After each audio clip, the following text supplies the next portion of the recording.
India Australia మధ్య జరుగుతున్న test సిరీస్లో 5వ టెస్ట్ శుక్రవారం రోజున ప్రారంభమైంది. ఈ మ్యాచ్కు కెప్టెన్గా బుమ్రా వ్యవహరించాడు. రోహిత్ శర్మకు జట్టులో చోటు దక్కలేదు. ఈ నేపథ్యంలో రోహిత్ ఆడకపోవడంపై టాస్ సమయంలో బుమ్రా కీలక విషయాలు వెల్లడించాడు. బుమ్రా ఏమన్నాడంటే, మేము జట్టుగా ఎంతో మంచి దృక్పథంతో ముందుకు వెళుతున్నాం. ఓటములను అధిగమించి గెలుపులను సాధించడం ఎలానో మాకు తెలుసు. జట్టుకు ఏది మంచిదో దానికోసం ఏం చేయడానికైనా సిద్ధపడే ఆటగాళ్లు జట్టులో ఉన్నారు. అందులో రోహిత్ శర్మ ఒకడు. జట్టు ప్రయోజనాలను దృష్టిలో ఉంచుకుని తనకు తానుగా రోహిత్ శర్మ తప్పుకున్నాడు. అతడిలో ఉన్న నాయకత్వ లక్షణాలకు ఇదొక నిదర్శనం. జట్టు అవసరాల దృష్ట్యా విశ్రాంతి తీసుకోవాలని డిసైడ్ అయ్యాడు.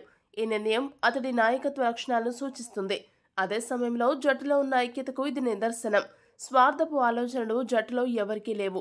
జట్టుకు ఏది అవసరమో అందుకు తగ్గట్లు నిర్ణయాలు తీసుకుంటూ ముందుకు వెళుతున్నామని బుమ్రా పేర్కొన్నాడు.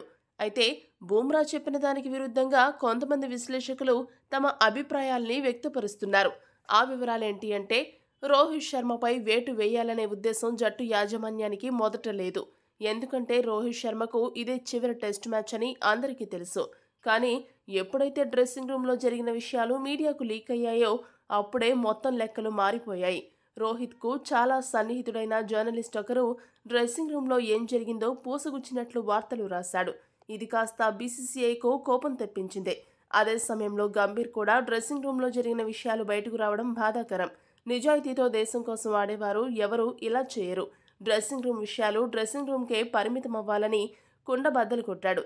ఈ విషయాలన్నీ పరిగణలోకి తీసుకుంటే డ్రెస్సింగ్ రూమ్లో జరిగిన విషయాలకు సంబంధించిన లీక్ వ్యవహారంలో రోహిత్ శర్మ పాత్ర ఉంది అని భావించే రోహిత్పై వేటు వేసినట్టు తెలుస్తుంది. నిజంగా ఫామ్ ఒక్కటే కారణమైతే రోహిత్తో పాటు కోహ్లీపై కూడా వేటు పడేది. ఎందుకంటే కోహ్లీ కూడా అంత గొప్పగా ఆడడం లేదు. అయితే క్రమశిక్షణ తప్పాడనే కారణంతోనే రోహిత్పై వేటు పడిందని విశ్లేషకులు భావిస్తున్నారు. రోహిత్పై వేటు వేయడానికి అతడి ఫామ్ కారణమా, లేక డ్రెస్సింగ్ రూమ్ లీక్ వ్యవహారం కారణమా? మీ అభిప్రాయాన్ని కామెంట్ సెక్షన్లో కామెంట్ చేయండి.